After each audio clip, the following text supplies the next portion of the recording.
মূর্তি পূজা যদি না ছাড়ো, আগুনের পূজা, দরগা পূজা, পাথরের পূজা, সূর্যের পূজা, চন্দ্রের পূজা, এই ধরনের গায়রুল্লাহর পূজা যদি না ছাড়ো, তাহলে অচিরে এমন আযাব তোমাদেরকে গ্রাস করবে যে আযাব তোমাদের অস্তিত্ব নষ্ট করে দিবে। আল্লাহর পয়গম্বর যখন এভাবে সমস্ত মক্কার মানুষদেরকে সর্বপ্রথম তাওহীদের দাওয়াত দেওয়া শুরু করলেন, সর্বপ্রথম সমস্ত মানুষেরা চুপ মেরে গেলেন। তারা চিন্তা করলেন, মুহাম্মদ সে তো কোনোদিন মিথ্যা কথা বলে নাই, 40 বছরের ভেতরে কোনোদিন তার মুখ থেকে কোনো ফাহেসা কথা বের হয় নাই, কোনো মিথ্যা কথা বের হয় নাই, সত্য বলবো না মিথ্যা বলবো, এই দিক দিয়ে তারা একটু কনফিউজে পড়ে গেলেন। তারা চিন্তা করলেন, মুহাম্মদ যে ধর্মের দাওয়াত দিতেছে সেই ধর্মটা হচ্ছে নতুন ধর্ম, ইতিপূর্বে আমাদেরকে এই ধর্মের দাওয়াত কেউ দেন নাই। আবার মুহাম্মদের জবান দিয়ে তো মুহাম্মদ কোনোদিন মিথ্যা কথা বলতে পারে না, তাহলে মুহাম্মদের কালেমা কি গ্রহণ করব নাকি প্রত্যাখ্যান করব? আবু বকর সিদ্দিক রাদিয়াল্লাহু তাআলা আনহু বললেন যে যদি আপনার এই দাওয়াত সত্য হয় তাহলে আমার এতে কোনো সন্দেহ নাই, আমি নির্দ্বিধায় আপনার এই কালেমাকে গ্রহণ করে নিয়েছি। হযরত আলী রাদিয়াল্লাহু তাআলা, হযরত আবু বকর সিদ্দিক রাদিয়াল্লাহু তাআলা আনহু, উনি ছিলেন মক্কার মাঝে সবচাইতে নম্র, ভদ্র এবং সম্ভ্রান্ত। হযরত আবু বকর সিদ্দিকের ইসলাম গ্রহণে ইসলামের এমন প্রভাব পড়েছে, ওনার দেখা দেখি ওনার সহপাঠী যারা ছিল তারাও কালেমা গ্রহণ করেছিলেন। সুবহানাল্লাহ। আব্দুল্লাহ ইবনে জুবাইর, আব্দুল্লাহ ইবনে আব্বাস প্রমুখ যত সাহাবায়ে কেরাম ছিলেন হযরত আবু বকর সিদ্দিকের আশপাশের সহপাঠী, তারা এই আবু বকর সিদ্দিকের কালেমা গ্রহণ যখন দেখেছেন, তারা সকলেই আবু বকর সিদ্দিকের সঙ্গে সুর মিলিয়ে লা ইলাহা ইল্লাল্লাহু মুহাম্মাদুর রাসূলুল্লাহ এই কালেমা পড়ে নিয়েছেন। সুবহানাল্লাহ। নবীজি এভাবেই 3 বছর গোপনে ইসলামের দাওয়াত দিলেন। ইসলামের দাওয়াত গোপনে চলছে, নবী ইবাদত গোপনে করেন, মাঝে মাঝে গারে হেরাতে চলে যান, মাঝে মাঝে গোপনে মানুষদেরকে তাশকিল করেন, ইসলামের দিকে আহ্বান করেন। 3 বছর অতিবাহিত হওয়ার পরে আল্লাহ তাআলা সূরাতুল হিজরের 94 এবং 95 নম্বর আয়াত নাজিল করে নবীজিকে প্রকাশ্যে ইসলামের দাওয়াত দেওয়ার জন্য আহ্বান করলেন। সুবহানাল্লাহ। আল্লাহ রাব্বুল আলামিন নবীজিকে জানায় দিলেন, ফাসদা বিমা তুমার ওয়া আ'রিজ আনিল মুশরিকিন। আল্লাহ রাব্বুল আলামিন নবী করিম সাল্লাল্লাহু আলাইহি ওয়াসাল্লামকে জানালেন, ইয়া রাসূলুল্লাহ, ইয়া হাবিবাল্লাহ, আপনি দ্বীনের দাওয়াত গোপনে গোপনে দিচ্ছেন, 3 বছর অতিবাহিত হয়ে গেছে, এখন আর গোপনে ইসলামের দাওয়াত দেওয়া চলবে না, এখন ইসলামের কার্যক্রম ওপেনে চালু করতে হবে। সুবহানাল্লাহ। সুবহানাল্লাহ। ফাসদা বিমা তুমার, আপনার উপর যে আদেশ করা হয়েছে সে আদেশকে আপনি গোপনে প্রচার করেন। সুবহানাল্লাহ পড়েন। সুবহানাল্লাহ। আ'রিজ আনিল মুশরিকিন, আপনি মুশরিকদের কোনো পরোয়া করবেন না, মুশরিকদেরকে ভয় পাওয়ার কোনো প্রয়োজন নাই, তাদের ব্যাপারে আপনার আতঙ্কিত হওয়ার কোনো প্রয়োজন নাই। ইন্না কাফাইনাকাল মুস্তাহজিইন, যারা আপনাকে নিয়ে হাসি তামাশা করবে, যারা আপনাকে পাগল বলবে, আপনাকে নিয়ে যারা ঠাট্টা বিদ্রূপ করবে, এই সমস্ত ঠাট্টা বিদ্রূপকারীদের জন্য আমি আল্লাহই যথেষ্ট। সুবহানাল্লাহ পড়ে। সুবহানাল্লাহ। আমি আল্লাহ তাদের চক্রান্তকে নস্যাৎ করে দেব। আপনার এই দাওয়াতকে তারা যতই বন্ধ করার ষড়যন্ত্র করে, আমি আল্লাহ দিন দিন এর প্রচার প্রসার ঘটাবো। এই দ্বীনের দাওয়াত বন্ধ করার ক্ষমতা পৃথিবীর কারো নাই।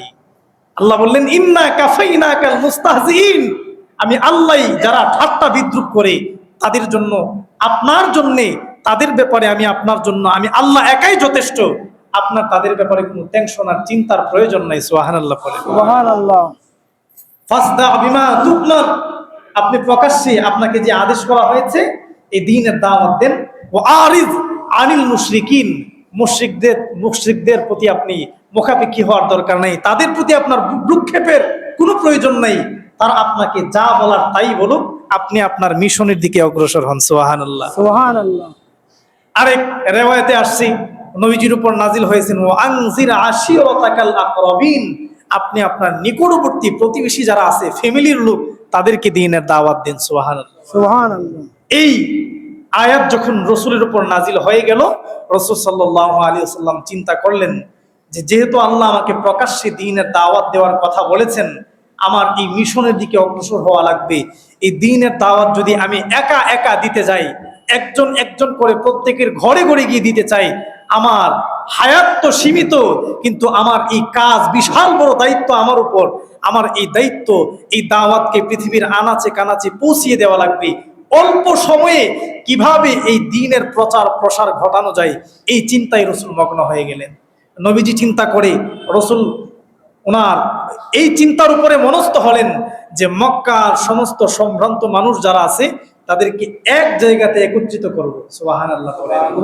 নবী করিম সাল্লাল্লাহু আলাইহি ওয়াসাল্লাম তখন এই চিন্তা করে আল্লাহ থেকে আদিষ্ঠিত হয়ে ও আনজির আশিরাতাকাল আকরাবিন এই আয়াত নাজিল হওয়ার পরে নবীজি সাফা পাহাড়ের উপরে উঠে গেলেন। সাফা পাহাড়ের উপরে উঠে নবীজি সমস্ত কুরাইশের মানুষদেরকে ডাকতে লাগলেন। সুবহানাল্লাহ, সুবহানাল্লাহ।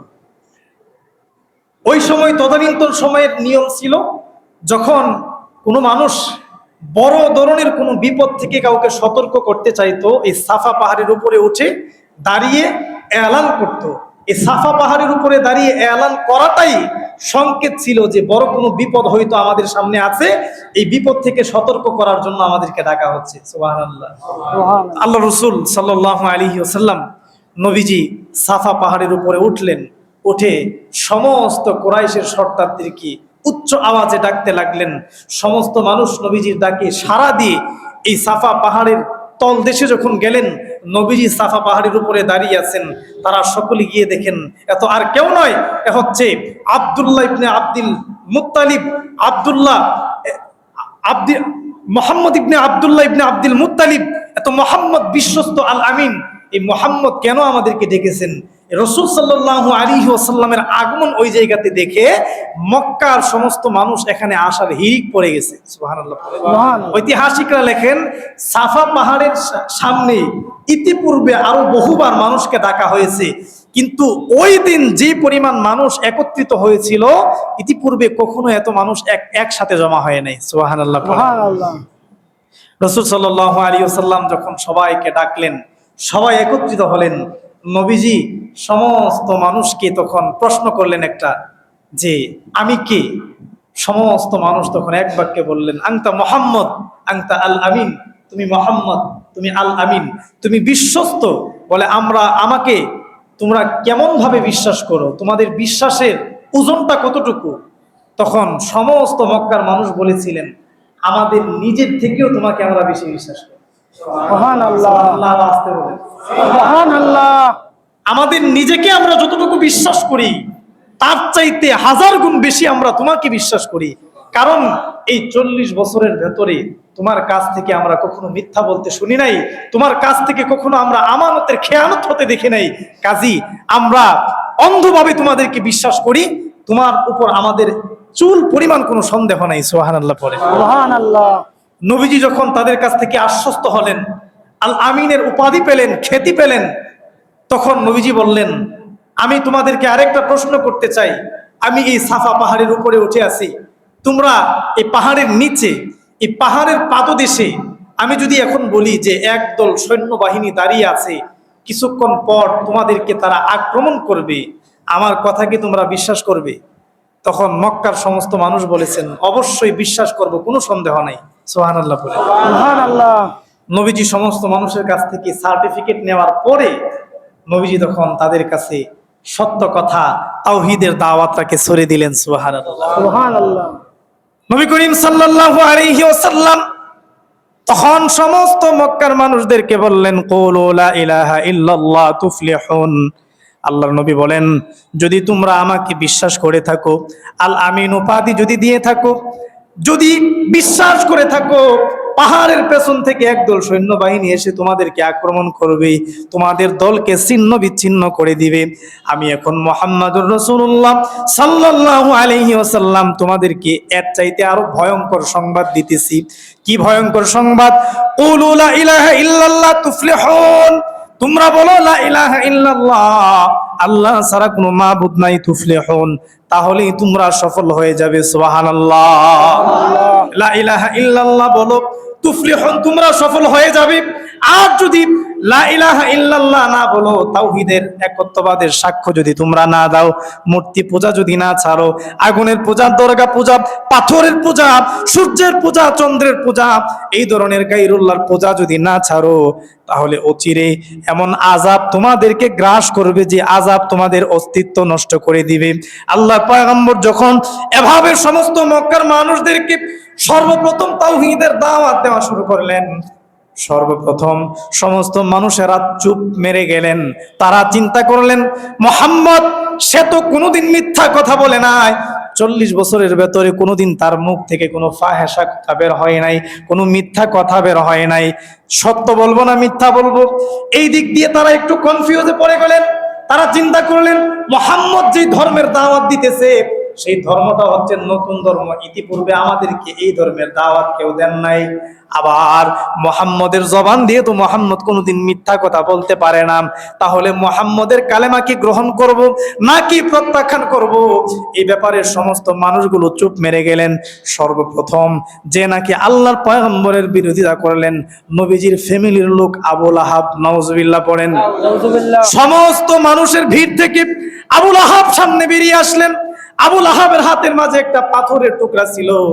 আবু লাহাব পাথরের টুকরাটা নিয়ে রাসূলের চেহারাতে ফিকে মারলেন, নাউজুবিল্লাহ পড়েন। আর আবু লাহাব বলতে লাগলেন, তাব্বান লাকা ইয়া মুহাম্মদ, হে মুহাম্মদ তোমার ধ্বংস হয়ে যাক, আলী হাযা জামাতানা, এই জন্যই কি তুমি আমাদেরকে এই জায়গাতে আহ্বান করলা, একত্রিত করলা? আবু লাহাব যখন আমার নবীকে পাথর দিয়ে আঘাত করতেছে, আল্লাহর পয়গম্বরের মনটা বড় খারাপ হয়ে গেছে, নবীজির দিলটা ভেঙে গেছে। নবীজি চিন্তা করলেন, এত হাজার হাজার মানুষের মাঝে কেউ এখনো পর্যন্ত আমার বিরোধিতা করে নাই, বিরোধিতাটা সর্বপ্রথম যার কাছ থেকে আসছে সে আমার পরিবারের লোক, নাউজুবিল্লাহ। এই ফ্যামিলির লোক থেকে যদি আঘাত আসে, এটা কি সহ্য করার মতো? দূরের মানুষ আঘাত করছে এটা মানা যায়, আপন মানুষ, ফ্যামিলির সদস্য, তারা যদি আপনাকে আঘাত করে আপনার সফলতায় বাধা হয়ে দাঁড়ায়, এর চাইতে কষ্ট পৃথিবীতে আর কোনো কিছু হতে পারে না। তো নবীজি যখন দেখলেন তার চাচা আবু লাহাব সে পাথর দিয়ে নবীজির চেহারাতে আঘাত করেছে, নবীজির দিলটা ভেঙে গেছে। এই আঘাত যদি আমার ফ্যামিলির লোক থেকে না আসে, অন্য কারো কাছ থেকে আসতো আমি মেনে নিতাম, কিন্তু এই আঘাতটা আসছে আমার চাচা থেকে, এটা মেনে নেওয়ার মতো না। নবী দিলটা ভেঙে গেছে, বারাক্রান্ত হৃদয় নিয়ে রাসূল সাল্লাল্লাহু আলাইহি ওয়াসাল্লাম এই জায়গা থেকে চলে গেলেন মানুষদেরকে দ্বীনের দাওয়াত দিয়ে। ঘরে যখন গেলেন, নবী ক্লান্ত হৃদয়ে বসে আছেন, তখন আল্লাহ তাআলা রাসূলকে সান্ত্বনার বাণী শোনানোর জন্য সূরা লাহাব নাজিল করেছেন। সুবহানাল্লাহ। আল্লাহ তাআলা জানিয়ে দিলেন, তাব্বাত ইয়াদা আবি লাহাবিন ওয়া তাব, মা আগনা আনহু মালুহু ওয়া মা কাসাব, সায়াসলা নারান যাতা লাহাবিন ওয়া ইমরাআতু হাম্মালাতাল হাতাব, ফি জিদিহা হাবলুম মিন মাসাদ। জোরে পড়ুন আল্লাহু আকবার। আল্লাহ তাআলা জানিয়ে দিলেন, নবী আমার, বন্ধু আমার, আপনি ব্যথিত হবেন না, আপনি কষ্ট পাওয়ার কোনো কারণ নাই।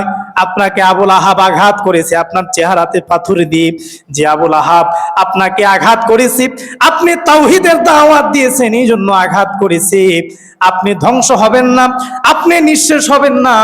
যে আবু লাহাব তার হাত দিয়ে আপনার চেহারাতে আঘাত করেছে, আমি আল্লাহ তার হাত তো ধ্বংস করবই, তাকে সহ দুনিয়ার জমিন থেকে ধ্বংস করে দেব। সুবহানাল্লাহ। আল্লাহর পয়গম্বরকে আল্লাহ তাআলা সূরা লাহাব নাযিল করে জানালেন, তাব্বাত ইয়াদা আবি লাহাবিন ওয়া তাব, আবু লাহাবের দুই হাত ধ্বংস হোক, আবু লাহাব নিজেও ধ্বংস হোক। যে হাত দিয়ে আপনাকে আবু লাহাব আঘাত করেছে ওই হাত ধ্বংস হয়ে যাবে, কিন্তু আপনি যে তাওহীদের দাওয়াত দেন, যে ধর্মের দাওয়াত দেন, এই ধর্ম কিয়ামত পর্যন্ত টিকে থাকবে। সুবহানাল্লাহ। সুবহানাল্লাহ। নবীজি কষ্ট নিয়ে ঘরে ফিরে আসলেন দাওয়াত দিয়ে, তখন আল্লাহ তাআলা সূরা লাহাব নাযিল করে নবীকে সান্ত্বনা দিয়েছেন। সুবহানাল্লাহ। এভাবে আল্লাহর পয়গম্বর এই দ্বীনের দাওয়াত দিতেছেন, দাওয়াতের প্রচার হচ্ছে প্রায় অনেক বছর, 13 বছর যাবত রাসূল সাল্লাল্লাহু আলাইহি ওয়াসাল্লাম মক্কাতে দ্বীনের দাওয়াত দিয়েছেন। এই 13 বছরের ভেতরে সর্বোচ্চ নির্যাতনের শিকার হয়েছেন নবীজি। কখনো রসুলকে রক্তাক্ত করা হয়েছে, কখনো তায়েফের মাঠে নবীজির শরীর থেকে রক্ত জমিনে জড়ানো হয়েছে, কখনো রসুলকে হত্যা করার ষড়যন্ত্র পর্যন্ত করা হয়েছে। এমন কোনো ষড়যন্ত্র নাই নবীকে হত্যার জন্য তারা করে নাই। শেষ পর্যন্ত তারা এই ব্যাপারে ঐক্যমত পোষণ করেছে যে মোহাম্মদকে কেউ কে প্রস্তাব দিয়েছে যে এই মোহাম্মদের দাওয়াত কিভাবে বন্ধ করা যায়। কেউ বলেছেন তাকে জেলখানাতে বন্দি করে রাখা হোক, কেউ বলেন তাকে দেশান্তর করে দেওয়া হোক। কিন্তু আবার এই প্রস্তাবের বিরুদ্ধে জবাব আসছে যে না, মোহাম্মদকে যদি জেলখানায় বন্দি করা হয়, জেলখানায় তো ভালো মানুষ থাকে না, যত ধরনের খারাপ গুলো আছে এগুলাকে ভালো করে তার আখলাকে সে রূপান্তরিত করে ধর্মান্তরিত করে ফেলবে। সুবহানাল্লাহ। দেশান্তরিত করা যাবে না। তাকে যদি মক্কা থেকে মদিনায় পাঠিয়ে দেওয়া হয় বা সিরিয়াতে পাঠিয়ে দেওয়া হয়, তার আচরণে তার ব্যবহারে যে পরিমাণে জাদু আছে, তার আখলাকে মানুষ আকৃষ্ট হয়ে তার ধর্মে তারা ধর্মান্তরিত হবে, তার ইসলাম গ্রহণ করে শক্তিশালী একটা দল নিয়ে আমাদের মক্কা দখল করতে আসবে। সুবহানাল্লাহ পড়ে। সুবহানাল্লাহ। তাকে বন্দিও করা যাবে না, দেশান্তরও করা যাবে না। কি করতে হবে বলে? তাকে হত্যা করতে হবে। নাউজুবিল্লাহ। রাসূলকে হত্যার ষড়যন্ত্র হয়েছে। নবীজিকে যখন হত্যার ষড়যন্ত্র হয়েছে, আল্লাহর পয়গম্বরকে আল্লাহ তাআলা জানিয়ে দিলেন, ইয়া মুহাম্মদ, ইয়া হাবিব, আপনি এখন মক্কা থেকে মদিনাতে চলে যান হিজরত করার জন্য, সাময়িক সময়ের জন্য। সুবহানাল্লাহ। নবীজি তখন নিজের মাতৃভূমি মক্কা ছেড়ে মদিনার দিকে রওনা হয়ে গেলেন। এই হচ্ছে রসুলের হিজরত পরবর্তী ইতিহাস। এই মক্কার 13 বছরের জিন্দেগিতে রসুলের উপর যে পরিমাণ নির্যাতন করা হয়েছে, নবীজিকে মাঝে মাঝে উটের পচা নাড়ি ভুড়ি দেওয়া হতো, নবীজি যেন মারা যান দম বন্ধ হয়ে। কিন্তু আল্লাহ তাআলা রসুলকে ওয়াদা দিয়েছেন যে আমি আপনাকে টিকিয়ে রাখবো, আমার এই তাওহীদের বাণীকে টিকিয়ে রাখবো। যারা আপনাকে ধ্বংস করতে চাই তারাই ধ্বংস হবে। ঠিক কিনা বলেন? ওমাকারু ওমাকারুল্লাহ ওয়াল্লাহু খায়রুল মাকিরিন। তারা ষড়যন্ত্র করে ইসলামকে ধ্বংস করার জন্য, আল্লাহ কৌশল করে, আর আল্লাহ হচ্ছে শ্রেষ্ঠ কৌশলী। ইউরিদুনা লিইউতফিউ নূরাল্লাহি বিআফওয়াহিহিম ওয়াল্লাহু মুতিম্মু নূরিহিম ওয়ালাউ কারিহাল মুশরিকুন। তারা চায় আল্লাহর নূরকে নিভিয়ে দেওয়ার জন্য মুখে ফু দিয়ে, কিন্তু আল্লাহ তার নূরকে কিয়ামত পর্যন্ত আলোকিত রাখবেন। ঠিক কিনা বলেন? ইসলামকে মুছে দেওয়া পৃথিবীর কারোর পক্ষে সম্ভব নাকি? ইসলামকে মুছে দেওয়া সম্ভব নয়। যারা মুছে দিতে আসবে, ধ্বংস করতে আসবে, তাদের নাম নিশানা পর্যন্ত মুছে যাবে। ঠিক কিনা বলেন? কাজী এই ইসলাম বহু ত্যাগ তিতিক্ষার পর আমাদের পর্যন্ত আসছে। এই ইসলামকে নিয়ে অবহেলা, কোন ধরনের বাড়াবাড়ি করা চলবে না। ইসলামে আমি নতুন নতুন জিনিস ঢুকিয়ে দিলাম, নতুন নতুন আমল আমি ঢুকিয়ে দিয়ে বললাম এটা ইসলামে আছে, এগুলোর সাথে ইসলামের কোনো সম্পর্ক। নবীজি বলে গিয়েছেন, তারাকতু ফীকুম আমরাইন লান তাদিল্লু মা তামাসসাকতুম বিহিমা কিতাবাল্লাহ ওয়া সুন্নাতা রাসূলি। আমি নবী দুনিয়া থেকে চলে যাব, কিন্তু দুইটা জিনিস তোমাদের কাছে রেখে যাচ্ছি। একটা হচ্ছে কিতাব আল্লাহ, আল্লাহর কোরআন, আরেকটা হচ্ছে সুন্নাতা রাসূলি, রাসূলের আদর্শ। এই আল্লাহর কোরআন এবং নবীজির আদর্শ যদি তোমরা ধরে রাখতে পারো, আঁকড়িয়ে ধরতে পারো, তাহলে লাং তাদিল্লু, তোমাদেরকে কখনো কেউ গুমরাহ করতে পারবে না। সুবহানাল্লাহ, সুবহানাল্লাহ। এজন্য নবীর আদর্শে আমরা আদর্শবান হব। আল্লাহ আমাদেরকে তৌফিক দান করুন। সকলে পড়ি আমিন। আরেকটু আওয়াজ করে পড়ি আমিন। আল্লাহ তাআলা আমাদের সকলকে রাসূলের খাঁটি উম্মাহ হওয়ার তৌফিক দান করুন। সকলে পড়ি আমিন। যারা সুন্নাত পড়েন নাই